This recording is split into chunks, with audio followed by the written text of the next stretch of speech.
Thane police आयुक्तालयाच्या हद्दीत विविध ठिकाणी तब्बल 80 पेक्षा अधिक घरफोड्या करणारा सराईत चोर ठाणे पोलिसांच्या हाती लागलाय। गुन्हे शाखा घटक 3 कल्याणकडून या चोरट्याला जेरबंद करण्यात आलाय। ठाणे पोलीस आयुक्तालयातील विविध पोलीस ठाण्यात या सराईत चोरट्यांवर गुन्हे दाखल झालेत। लक्ष्मण शिवशरण असे जेरबंद करण्यात आलेल्या चोरट्याचं नाव असून तो मूळचा सोलापूर जिल्ह्यातील राहणार आहे। सध्या तो काल्हेर या ठिकाणी वास्तव्यास होता। लक्ष्मण याच्यावर विष्णुनगर पोलीस ठाण्यात गुन्हा दाखल होता। या गुन्ह्याचा तपास गुन्हे शाखा घटक 3 कल्याणकडून करण्यात येत असताना परिसरात असलेल्या सीसीटीव्ही फुटेजच्या आधारे राहत्या घरातून त्याला ताब्यात घेण्यात आले। त्याने चोरी केलेले सोन्याचे दागिने मीरा रोड येथील सुकेश कोटियन यांच्याकडे विक्रीकरता दिले असल्याचं पोलिसांच्या तपासात निष्पन्न झाल्याने कोटियन याला देखील अटक करण्यात आली आहे। लक्ष्मण याने ठाणे शहर पोलीस आयुक्तालयात 50 घरफोड्या केल्या असल्याची कबुली दिली आहे। त्याच्याकडून घरफोडी करून चोरी केलेल्या गुन्ह्यातील 53,41,280 रुपये किमतीचे 667 ग्रॅम 660 मिली वजनांचे सोन्याचे दागिने आणि 78,900 रुपये रोख असे एकूण 54,20,180 रुपये किमतीचा मुद्देमाल हस्तगत करण्यात आला आहे। तर 50 घरफोडीचे गुन्हे देखील यामधून उघड झालेत। चोरी करण्यापूर्वी तो घराची रेकी करत असल्याची माहिती पोलिसांनी दिली आहे। गुन्हे शाखेच्या घटक 3 कल्याण युनिटने विष्णुनगर गुन्हा नंबर 16/25 मध्ये समांतर तपास केला। सदरच्या घरफोडीच्या गुन्ह्यामध्ये संशयित आरोपी आम्ही तपास करत असताना लक्ष्मण शिवशरण आणि त्याचा साथीदार सुरेश कोटियान यांना ताब्यात घेतलं। त्यांच्याकडे अधिक तपास केला, चौकशी केली। त्या अनुषंगानं युनिट 3चे आमचे अधिकारी अजित शिंदे पोलीस निरीक्षक, सपोनी उगल मुगले, PSI विनोद पाटील यांनी ACP शेखर बागडे यांच्या मार्गदर्शनामध्ये या गुन्ह्याचा तपास केला। त्याच्यामध्ये 2 आरोपींना अटक करण्यात आलेली आहे। त्या आरोपीकडून अद्यापपर्यंत 667 ग्रॅम सोन्याचे दागिने रोख रक्कम असा एकूण 54,20,000चा मुद्देमाल जप्त करण्यात आलेला आहे। त्या आरोपींकडून आतापर्यंत एकूण 50 गुन्हे घरफोडीचे गुन्हे उघडकीस आलेले आहेत। या अनुषंगानं युनिट 3चे अधिकारी आणि त्यांची टीम या सदरच्या गुन्ह्यामध्ये अजून कोण आरोपींचा समावेश आहे, यांचे साथीदार कोण आहेत, त्याचबरोबर या आरोपींनी चोरी केलेले जो सोनं आहे, मुद्देमाल आहे, तो कोणत्या ठिकाणी विकला किंवा त्याची विल्हेवाट कशी लावली या अनुषंगानं अधिक आम्ही तपास करत आहेत। त्याचबरोबर अजूनही काही घरफोडीचे किंवा या अनुषंगानं इतरही गुन्हे काही उघडकीस येत आहेत का याचा देखील अधिक तपास आम्ही करत आहे। 50 घरफोड्या किती कालावधीमध्ये केलेल्या आहेत आणि कशा प्रकारे ही चोरी करायची, म्हणजे नेमकी मोडच काय? हे प्रामुख्याने घरफोडीच करायचे। बंद फ्लॅट असेल दिवसा किंवा रात्रीच्या वेळी त्यांच्याकडे जे साधनं होती किंवा हत्यारं होती, कटावणी असेल, त्याचबरोबर स्क्रूड्रायव्हर वगैरे याच्या सहाय्याने ते घराचा दरवाजा, कडी कोंडा, कुलूप तोडून ते गुन्हे करायचे। या आरोपींवर यापूर्वी एकूण 32 गुन्हे विष्णुनगर, मानपाडा, वागळे इस्टेट, ठाणे शहरामध्ये ठाणे आयुक्तालयाच्या हद्दीमध्ये गुन्हे दाखल आहेत। तरी मोठी टोळी असू शकते का? इराणी टोळी संबंध किंवा ह्यासाठी दुसरी कुठली टोळी आहे का? जसं पूर्वी बोलायचे चट्टी गँग अशा आहे? सध्या आपल्याकडे 2 अटक आरोपी आहेत, लक्ष्मण शिवशरण आणि सुरेश कोटियान। यांच्यासोबत अजून कोण त्यांचे साथीदार आहेत का किंवा इतर ठिकाणी इतर पोलीस स्टेशनच्या हद्दीत त्यांनी काही गुन्हे केलेले आहेत का, यांना मदत करणारे इतर कोण आरोपी आहेत का, त्या अनुषंगाने अधिक तपास आमचा सुरू आहे। सध्या आरोपी हा भिवंडी काल्हेर एरियामध्ये राहतो आहे। त्याचे बॅकग्राऊंड म्हणजे यापूर्वी त्याच्यावर एकूण 32 घरफोडीचे आणि चोरीचे गुन्हे दाखल आहेत।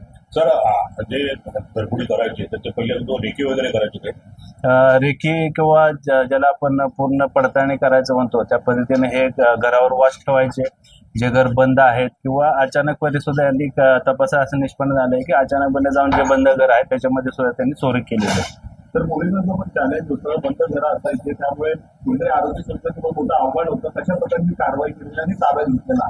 याच्यामध्ये आम्ही समांतर तपास करत असताना ACP शेखर बागडे, PI अजित शिंदे, उगल मुगले, PSI विनोद पाटील आणि त्यांची सर्व टीमने महाराष्ट्रामध्ये असतील किंवा इतर ठिकाणी बऱ्याच संशयित आरोपींकडे चौकशी केली किंवा त्याचा तपास केला. त्या अनुषंगाने आम्हाला लक्ष्मण शिरसाट आणि सुरेश कोटियान हे 2 आरोपी निष्पन्न झाले आणि या आरोपींकडून अद्यापर्यंत आम्ही 50 घरफोडीचे चोरीचे गुन्हे उघडकीस आणलेले. पेट्रोलिंग या अनुषंगाने चालूच आहे. बीट मार्शल असतील, आमचे पेट्रोलिंग मोबाईल असतील, त्याचबरोबर आपले ठाणे सुरक्षित ठाणे जे मोबाईल ॲप माननीय पोलीस आयुक्त साहेबांनी जे चालू केलेले आहे त्याच्यामध्ये देखील आम्ही जे संवेदनशील ठिकाणं आहेत किंवा चोरी घरफोडे असतील, जबरी चोरीच्या घटना घडणारी जी ठिकाणं आहेत ते ठिकाणं सर्व त्या ॲपमध्ये आयडेंटिफाय केलेले आहेत.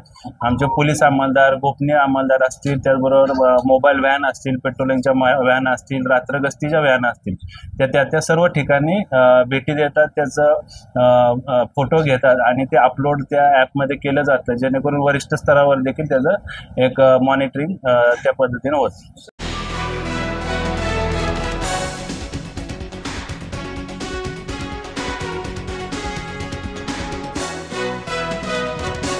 ठाण्यातील शासकीय विश्रामगृहामध्ये संभाजी ब्रिगेड यांची ठाणे विभागाची महत्त्वपूर्ण बैठक आयोजित करण्यात आली होती. बैठकीत स्थानिक भागातील अनेक पदाधिकारी उपस्थित होते. यावेळी संभाजी ब्रिगेडचे अध्यक्ष शिवश्री ॲडव्होकेट मनोज आखरे यांनी पदाधिकाऱ्यांशी संवाद साधला. यावेळी छत्रपती शिवाजी महाराज यांच्या स्मारकाबाबत चर्चा करण्यात आली. यावेळी महाराजांचे स्मारक आम्हाला समुद्रात नको, ते भूमीवर हवे अशी मागणी शिवप्रेमींनी केली आहे.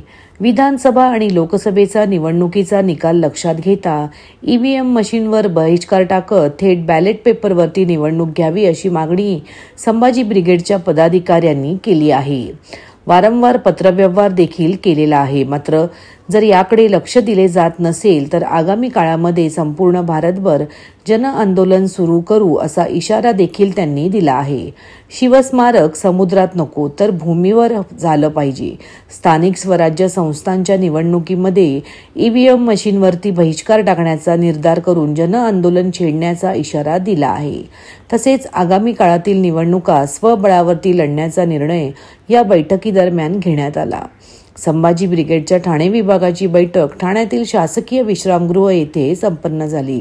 राष्ट्रीय अध्यक्ष शिवश्री ॲडव्होकेट मनोज आखरे, ठाणे जिल्हा अध्यक्ष शिवश्री चंद्रशेखर पवार, कार्यकारिणी संघटक उमाकांत उफाडे यांच्यासह अनेक सदस्य येथे उपस्थित होते.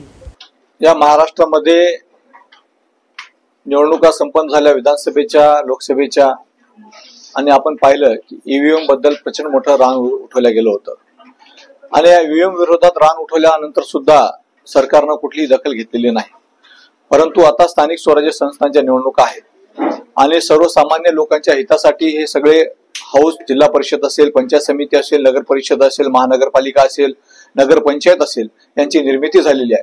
आणि म्हणून कमीत या हाऊसमध्ये जाणारे सर्वसामान्य कुटुंबातील शेतकऱ्यांचे, कष्टकऱ्यांचे, कामगारांची मुलं मुली हे जाणार आहेत आणि त्यासाठी हा EVM घोटाळा बाद करून EVM वर निवडणुका न होऊ देता बॅलेट पेपरवर निवडणुका झाल्या पाहिजेत, ही संभाजी ब्रिगेडची आग्रही भूमिका राहणार आहे. आणि ही भूमिका घेऊन आम्ही या महाराष्ट्रामध्ये सरकारला भेटणार आहे, निवडणूक आयोगाला भेटणार आहे, दिल्ली इथं केंद्रीय निवडणूक आयोगाला सुद्धा भेटणार आहे. आणि जर आम्हाला त्या अनुषंगानं कुठले समर्पक उत्तर त्यांचं भेटलं नाही तर महाराष्ट्रामध्ये संभाजी ब्रिगेडच्या वतीनं जन आंदोलन, लोक आंदोलन या महाराष्ट्रामध्ये EVMच्या विरोधामध्ये संभाजी ब्रिगेड उभं करणार आहे.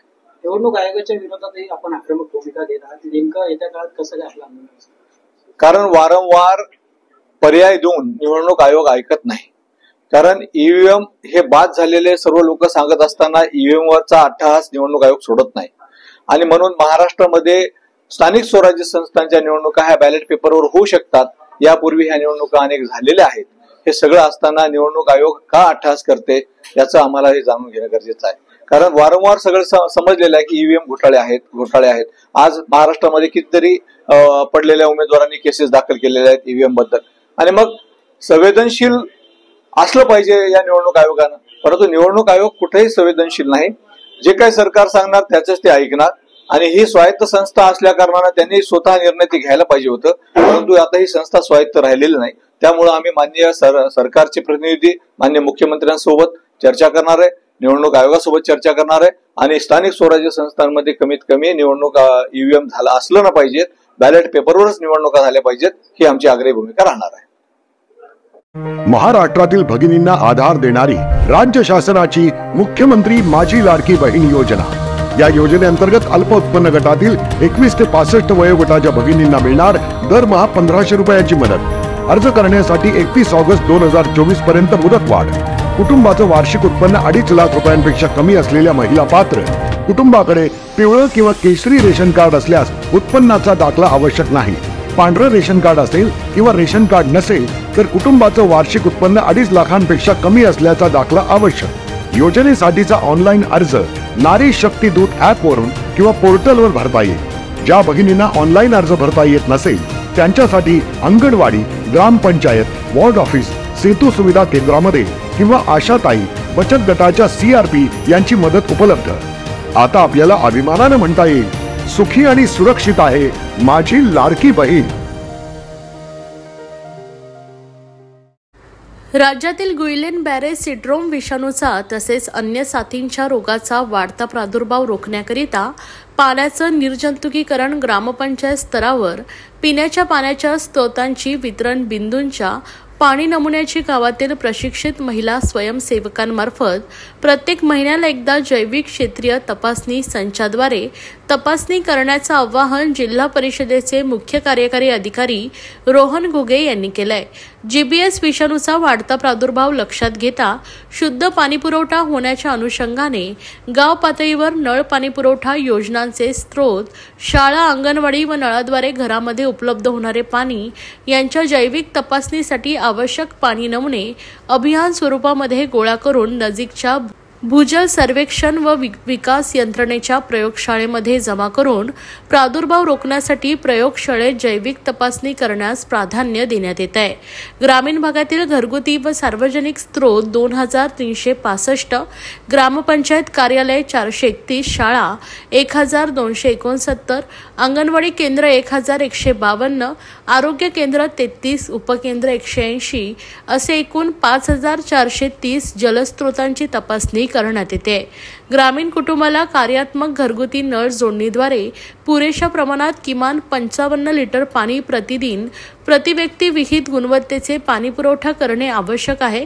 त्या अनुषंगाने जल जीवन मिशन अंतर्गत ग्रामीण भागातील जनतेला घरगुती व सार्वजनिक स्त्रोत, ग्रामपंचायत कार्यालय, शाळा, अंगणवाडी केंद्र, आरोग्य केंद्र, उपकेंद्र इत्यादी सातत्यपूर्वक गुणवत्तापूर्वक शुद्ध पिण्याचे पाणी उपलब्ध करून देणे हे महत्त्वपूर्ण उद्दिष्ट साध्य करण्यासाठी ठाणे जिल्ह्यातील ग्रामीण भागात कामकाज सुरू करण्यात आले आहे. ग्रामीण जनतेला गुणवत्तापूर्ण पिण्याचे पाणी उपलब्ध करून देण्यासाठी राज्यात पाणी गुणवत्ता सहनियंत्रण व सर्वेक्षण कार्यक्रम ग्रामीण भागात गावागावात राबवण्यात यावा. याद्वारे गावातील सर्व पिण्याच्या पाण्याच्या स्त्रोतांची व घरगुती नळ कनेक्शनद्वारे पुरवठा करण्यात येणाऱ्या पाण्याची रासायनिक तपासणी वर्षातून एकदा व जैविक तपासणी वर्षातून 2दा प्रयोगशाळेत जमा करण्यात यावे, असं आवाहन मुख्य कार्यकारी अधिकारी रोहन घुगे व प्रकल्प संचालक जल जीवन मिशन प्रमोद काळे यांनी केले आहे.